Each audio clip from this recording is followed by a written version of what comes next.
La historia de un curso de milagros. Una de las cosas interesantes acerca de cómo llegó a ser escrito un curso de milagros es el proceso mismo de cómo se escribió y la historia que lo rodea, pues proveen un ejemplo perfecto de los principios básicos del mismo. El mensaje central del curso es que la salvación llega en cualquier instante en que dos personas se unen para compartir un interés común o trabajar hacia una meta común. Esto siempre envolverá algún aspecto del perdón, sobre el cual hablaremos más adelante. Las dos personas responsables del curso de milagros fueron Helen Schucman, quien falleció en febrero de 1981, y William Tedford. Ellos eran psicólogos del Columbia Presbyterian Medical Center, en Nueva York. Bill había llegado allí primero, en 1958, y era el director del departamento de psicología. Helen se unió a él pocos meses después. Durante los primeros 7 años de su relación, tuvieron muchas dificultades el uno con el otro. Sus personalidades eran totalmente opuestas. Aun cuando en un nivel trabajaban muy bien juntos, en el nivel personal existía una gran tensión y ambivalencia. No solo existían dificultades debido a su propia relación, sino que tenían dificultades con otros miembros del departamento, con otros departamentos del Medical Center y en su trabajo, en otras disciplinas, con otros centros médicos. Era la atmósfera típica de una universidad o centro médico grande, y Columbia no era distinta a ningún lugar de estos.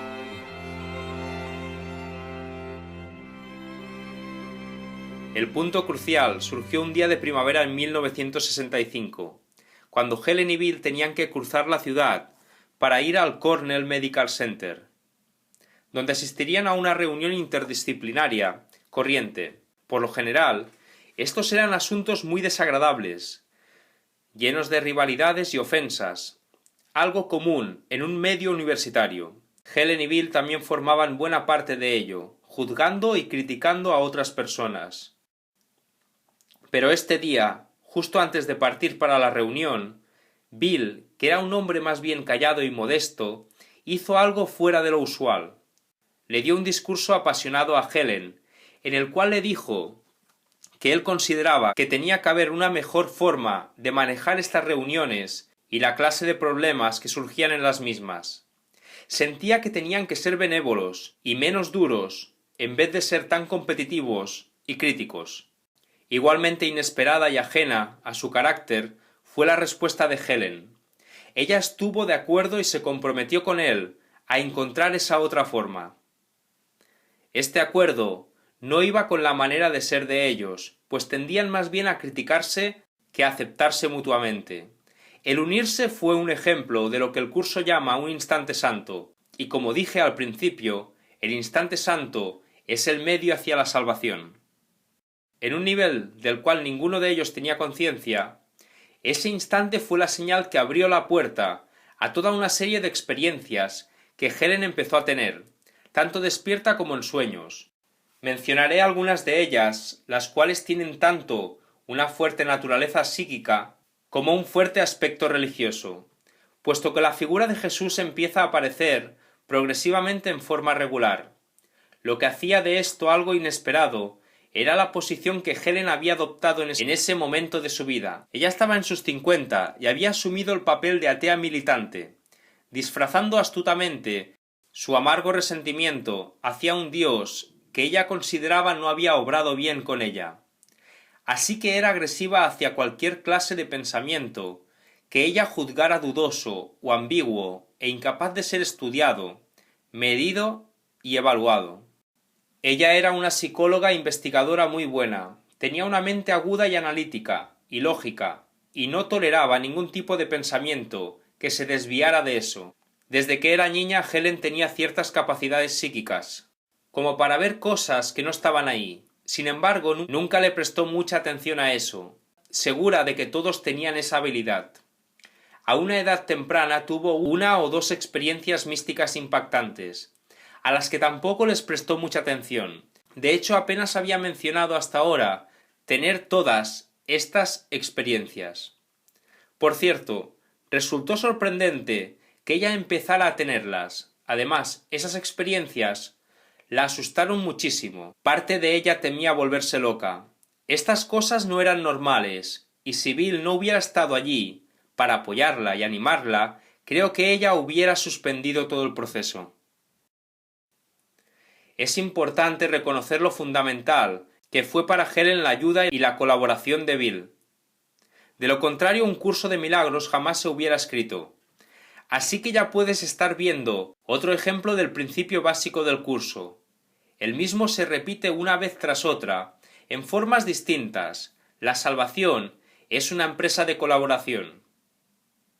Al Arca de la Paz se entra de dos en dos. Nadie puede entrar en el cielo solo. Y juntos alzarán, o no la alzarán en absoluto. Si Helen y Bill no se hubieran unido, en esta empresa no habría curso, y no estaríamos reunidos hoy aquí para hablar sobre él. Toda una serie de experiencias que Helen tuvo durante el verano llegaron como en episodios. La misma le llegaba en segmentos durante la vigilia. No era un estado de sueño. La serie de experiencias empezó con ella caminando a lo largo de una playa desierta, donde encontró un bote encallado en la arena. Se dio cuenta de que su trabajo era sacar el bote de la playa y tirarlo al agua. Sin embargo, no había forma en que ella pudiera hacerlo, puesto que el bote estaba demasiado encallado en la arena. En medio de esto apareció un extraño, quien le ofreció ayuda. Entonces Helen observó que en el fondo del bote había lo que ella describió como un antiguo aparato receptor y proyector. Ella le dijo al extraño: «Quizá esto nos ayude». Pero él dijo: «Todavía no estás lista para eso. Déjalo ahí». Y él sacó el bote de la playa y lo tiró al agua. Cada vez que había problemas y mares tormentosos, este hombre siempre aparecía para ayudarla. Después de un tiempo ella reconoció que el hombre era Jesús, aun cuando él no lucía como usualmente pensamos de Jesús. Siempre estaba cerca para ayudarla cuando las cosas se ponían difíciles. Finalmente, en la última escena de esta serie, el bote alcanzó su destino, en lo que parecía un canal, donde todo era calmado, quieto y pacífico. Había una caña de pescar en el fondo del bote, y al final del cordel, en el fondo del mar, había un cofre del tesoro. Helen vio el cofre y se emocionó, mucho porque en ese momento de su vida le gustaba mucho todo tipo de joyas y cosas bonitas. Anhelaba descubrir qué había en el cofre. Lo sacó, pero fue grande su desilusión cuando al abrirlo solo vio un libro negro grande. Eso era todo lo que había allí. En el lomo del libro estaba escrito el nombre Esculapius, el dios griego de la sanación.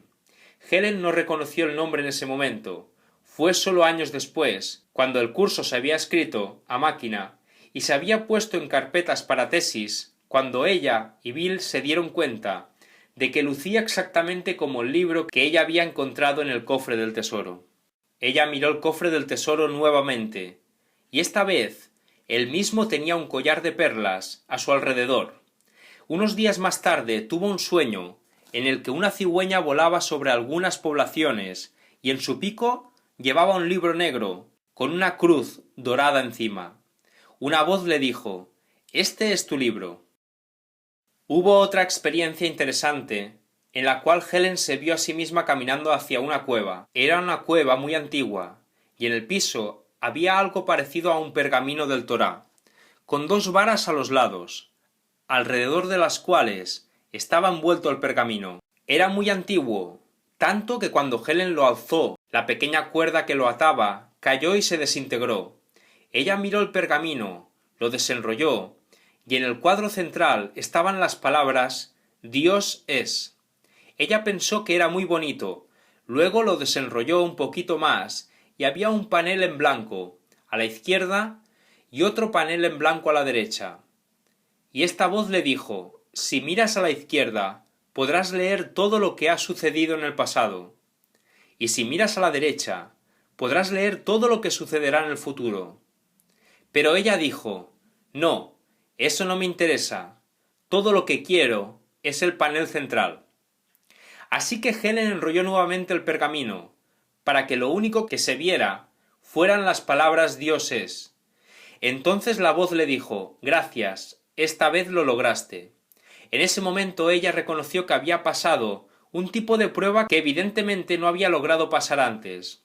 Lo que esto realmente significaba era que ella había expresado un deseo de no hacer mal uso de la habilidad que tenía. En otras palabras, no utilizarla para ningún tipo de poder o curiosidad. Lo único que ella verdaderamente buscaba era el presente, donde se encuentra Dios. Una de las lecciones del libro de ejercicios para estudiantes dice: «Decimos Dios es, y luego guardamos silencio, porque no hay nada más que decir fuera de esas dos palabras». Creo que ese pasaje se refiere a esta experiencia en la cueva. Existe un fuerte énfasis a través del curso en torno a la idea de que el pasado ya no existe y que no debemos preocuparnos por el futuro, que tampoco existe. Solo debemos ocuparnos del presente, puesto que este es el único lugar donde podemos conocer a Dios. Una anécdota final. Helen y Bill se dirigían a la Clínica Mayo, en Rochester, Minnesota, para pasar un día estudiando cómo hacían allí las evaluaciones psicológicas. La noche anterior Helen vio en su mente un cuadro muy claro de una iglesia que al principio ella creyó que era católica, pero luego se dio cuenta que era luterana. La vio tan claramente que la dibujó. Mientras la contemplaba en su visión, se convenció de que ella y Bill verían esta iglesia cuando su avión estuviera aterrizando en Rochester. Esta iglesia pues se convirtió en un símbolo muy poderoso de su cordura, pues para entonces dudaba de la misma, ya que realmente no podía comprender todas estas experiencias internas. Ella sentía que si podía ver la iglesia, esto le aseguraría que no estaba loca. Sin embargo, cuando aterrizaron, no vieron la iglesia. Ella se puso frenética, así que Bill contrató un taxi para que los llevara a cada iglesia en Rochester. Creo que había cerca de 26 iglesias en la ciudad, pero no encontraron la iglesia de Helen. Ella se encontraba muy molesta, pero no había nada más que hacer esa noche. El siguiente fue un día muy ocupado, y por la noche regresaban a Nueva York. Mientras esperaban en el aeropuerto, Bill, que siempre era bueno para este tipo de cosas, escogió casualmente un libro sobre Rochester, que creyó le gustaría a Luis, el esposo de Helen. El libro contenía la historia de la Clínica Mayo, y al hojearlo Bill vio una lámina idéntica a la iglesia que Helen había descrito. Estaba en el viejo solar donde se encontraba la Clínica Mayo, puesto que la iglesia había sido demolida para construir la clínica. Helen la había visto como sobrevolando, puesto que la iglesia ya no estaba allí. La estaba mirando hacia abajo en el tiempo.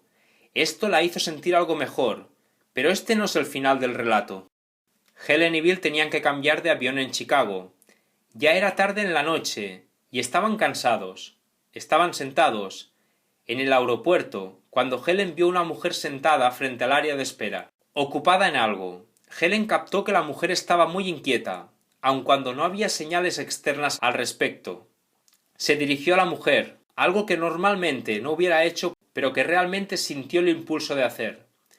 Justamente la mujer estaba muy inquieta, acababa de abandonar a su esposo e hijos, y se iba a Nueva York, donde nunca había estado antes. Tenía solo $300 que iba a usar para alojarse en Nueva York, y además estaba aterrorizada porque jamás había volado.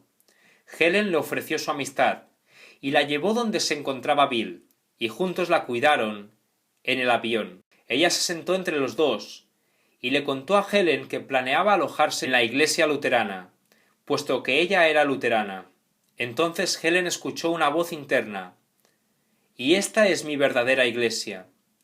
Helen comprendió que lo que Jesús quería decir era que una verdadera iglesia no es un edificio, sino ayudar y unirnos a otras personas. Cuando llegaron a Nueva York, Helen y Bill alojaron a su nueva amiga en un hotel. Durante los siguientes días, curiosamente, se encontraban continuamente al azar.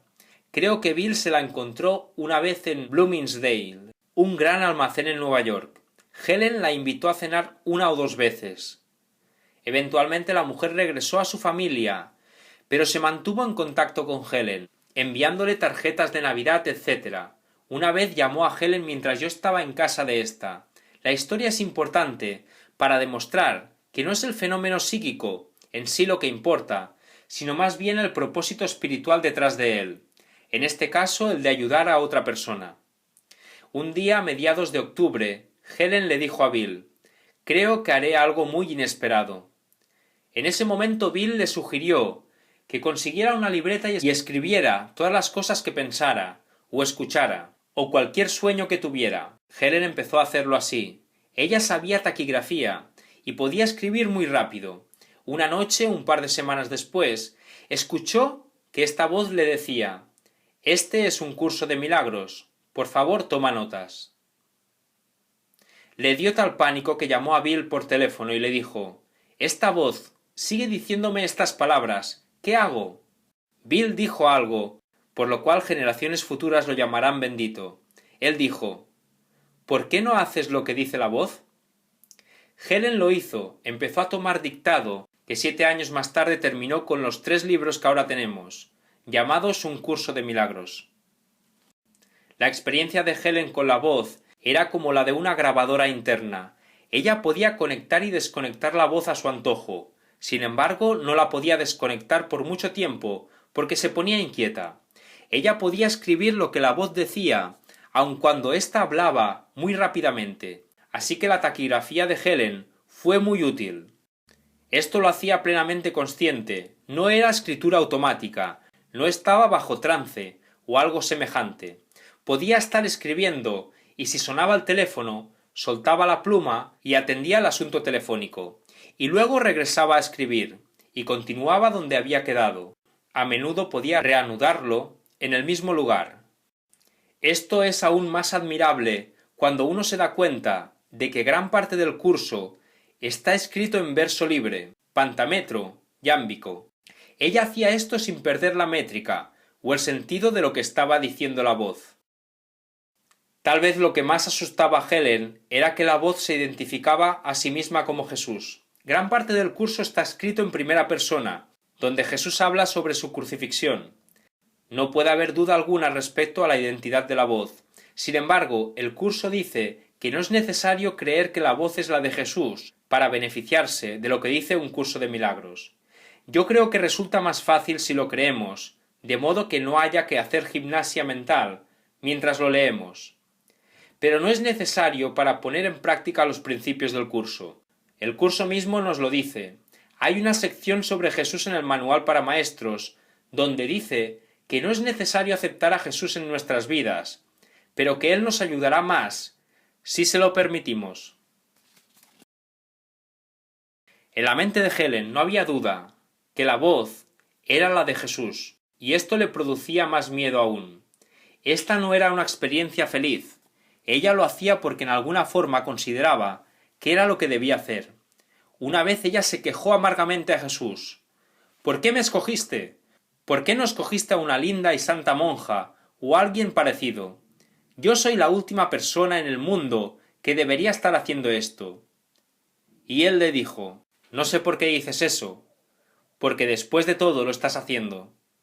Ella no pudo discutir con él, puesto que ya lo estaba haciendo, y evidentemente era la selección perfecta para ello. Diariamente ella anotaba en su libreta de taquigrafía el dictado del curso.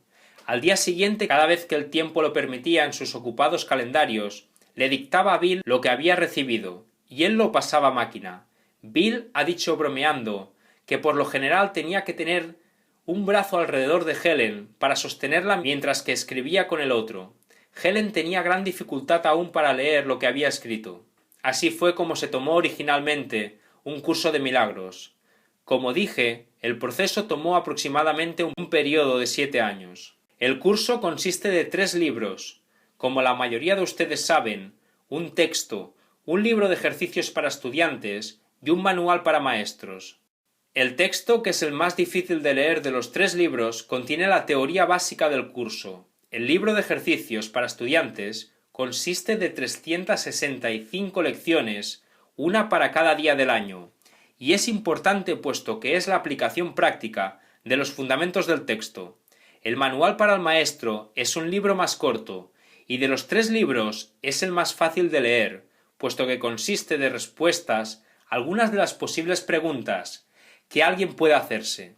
De hecho, es un buen resumen de muchos de los fundamentos del curso. Casi como un apéndice, hay una sección de clarificación de términos, la cual se hizo unos años después de que el curso mismo se terminara. Era un intento de definir algunas de las palabras que se usan. Sin embargo, si tú no sabes lo que significan las palabras, el leer esa sección no te ayudará, pero contiene algunos pasajes muy hermosos. Helen y Bill no hicieron correcciones. Los libros, tal como ustedes los tienen ahora, están esencialmente en la forma como fueron transmitidos. Los únicos cambios básicos se debieron a que, como el texto vino directamente, no estaba dividido en secciones ni capítulos. Tampoco se dio ninguna puntuación, ni párrafos. Helen y Bill hicieron el trabajo inicial de estructurar el texto. Cuando yo llegué en 1973, repasé todo el manuscrito con Helen. Toda la división y titulación la hicimos nosotros. El libro de ejercicios para estudiantes no tuvo problema, porque venían lecciones. El manual para maestros venía con preguntas y respuestas. Era en el texto donde básicamente existía el problema, pero frecuentemente el material original se dictaba en secciones lógicas, así que el dividirlo en secciones y capítulos no fue difícil. Sentíamos que a través de todo este proceso actuábamos bajo la guía de Jesús, así que todo lo que hicimos fue tal como Él lo quería. Cuando se inició el curso había gran cantidad de material personal para Helen y Bill, con el fin de que comprendieran lo que estaba sucediendo y cómo ayudarse mutuamente. Esto incluía gran cantidad de material para facilitarles el aceptar lo que se les estaba dando. Puesto que Helen y Bill eran psicólogos, había material sobre Freud y otros para ayudarlos a cubrir el vacío entre lo que ellos conocían y lo que el curso decía. Jesús les pidió por razones obvias que sacaran este material, puesto que no era pertinente a la enseñanza básica del curso. El único problema que surgió fue que estilísticamente dejaba algunos vacíos, así que algunas veces agregamos una o dos frases, no por contenido, sino solo para ayudar a suavizar una transición. Esto sucedió solo al principio. El estilo de los primeros 4 capítulos siempre fue un problema para nosotros. Son algunas de las partes más difíciles de leer. Creo que esto se debió a que se sacó el material personal, lo que hizo su lectura algo abrupta. Tratamos de hacer lo mejor para suavizarla. También Helen estaba tan aterrorizada al principio sobre lo que estaba sucediendo que aun cuando su oído no estaba impedido en cuanto al significado de lo que se decía, el estilo y la fraseología frecuentemente lo estaban. Por ejemplo, justo al principio las palabras Espíritu Santo, por lo general, no se utilizaban. Helen le temía tanto a esa expresión que Jesús utilizó la frase ojo espiritual. Más tarde esto se reemplazó con el Espíritu Santo, tal y como Jesús instruyó. Por lo general, la palabra Cristo tampoco se utilizaba al principio, por la misma razón, pero más tarde se dictó. Pero después del primer o segundo mes, Helen se tranquilizó un poco más, y del 5º capítulo en adelante, virtualmente el curso está tal como le fue dado. Tampoco se incluyeron las mayúsculas. Helen tenía la tendencia de poner en mayúscula cualquier palabra remotamente asociada con Dios. Ese fue el veneno de mi existencia. ¿Qué palabras deberían ir con mayúscula y cuáles no? Sin embargo, había ciertas palabras sobre las cuales Jesús insistía que debían ir con mayúscula, con el fin de ayudar a la comprensión. Helen, quien era una editora muy buena y compulsiva, con publicaciones sobre investigación, se veía tentada a cambiar ciertas palabras para ajustarlas a sus propias preferencias estilísticas, pero siempre se le dijo que no lo hiciera, y ella no lo hizo. Esto exigía gran fuerza de voluntad. Hubo ocasiones en que cambió palabras, sin embargo ella tenía una memoria admirable, y podía recordar cuándo lo había hecho. Encontraba 200 o 300 páginas más adelante que la razón por la cual una palabra específica había sido escogida era porque se haría referencia a la misma más adelante. Así que siempre volvía atrás y cambiaba la palabra que ella misma había cambiado. Un curso de milagros se terminó en el otoño de 1972 y yo conocí a Helen y a Bill en el invierno de ese mismo año. Un amigo mutuo, sacerdote, psicólogo, que hizo parte de su entrenamiento bajo la guía de Helen y Bill, sabía algo acerca del curso. Él y yo nos habíamos hecho amigos ese otoño. En ese momento yo estaba camino a Israel, y justo antes de irme, él insistió en que conociera a estos dos amigos suyos. Estuvimos una noche juntos, y se mencionó algo acerca de este libro sobre espiritualidad que Helen había escrito. Sin embargo, no se dijo nada más sobre qué era o de dónde provenía. Nos reunimos en el apartamento de Bill, y lo recuerdo señalando hacia la esquina, donde había una pila de 7 carpetas, grandes para tesis, que contenía el curso. En ese momento yo no llevaba para Israel prácticamente nada, y verdaderamente no creí que debía cargar con este volumen. Pero quedé muy intrigado con lo que ellos dijeron, aunque ellos habían dicho muy poco. Esa noche estuve con el sacerdote, quien me dijo que tenía una copia de este libro, si yo quería verla.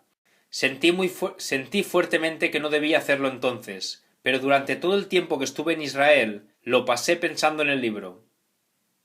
Yo le había escrito una carta a Helen diciéndole que estaba interesado en ver su libro cuando regresara. Más tarde ella me dijo que yo había escrito la palabra libro con L mayúscula. Yo no estaba consciente de haberlo hecho. El poner mayúscula no es algo que hago comúnmente, pero evidentemente lo hice entonces. Como dije, todo el tiempo que estuve en Israel me mantuve pensando en este libro, que había algo importante para mí en él. Regresé en la primavera de 1973, con la única intención, en ese momento, de dedicarle algún tiempo a mi familia, amigos, y luego regresar a Israel para quedarme en un monasterio por tiempo indefinido. Pero estaba muy interesado en ver este libro, y me aseguré de ir a ver a Helen y a Bill. Desde el momento en que lo vi, cambié todos mis planes, y decidí quedarme en Nueva York. Desde mi punto de vista, un curso de milagros es lo mejor que he visto como integración de psicología y espiritualidad. En ese momento yo no sabía realmente que en mi vida espiritual faltaba algo, pero cuando vi el curso me di cuenta de que sin duda eso era lo que había estado buscando. Así que cuando uno encuentra lo que ha estado buscando, uno se queda con ello. Una de las cosas importantes que debe saberse acerca del curso es que es explícito en que no es el único camino al cielo. Al principio del manual para maestros dice que esta es solo una forma del curso universal, entre miles. Un curso de milagros no es para toda la gente, y sería un error pensar que lo es. Nada es para todo el mundo. Creo que es muy importante que haya sido presentado al mundo, pero no es para todos. Aquellos para quienes no sea el camino, el Espíritu Santo les dará algún otro. Sería un error para una persona luchar con el curso si realmente no se siente cómoda con él, y luego sentir que él o ella ha sido un fracaso. Eso sería realmente ir en contra de todo lo que el curso mismo plantea. El propósito del curso no es hacer que la gente se sienta culpable, sino todo lo contrario.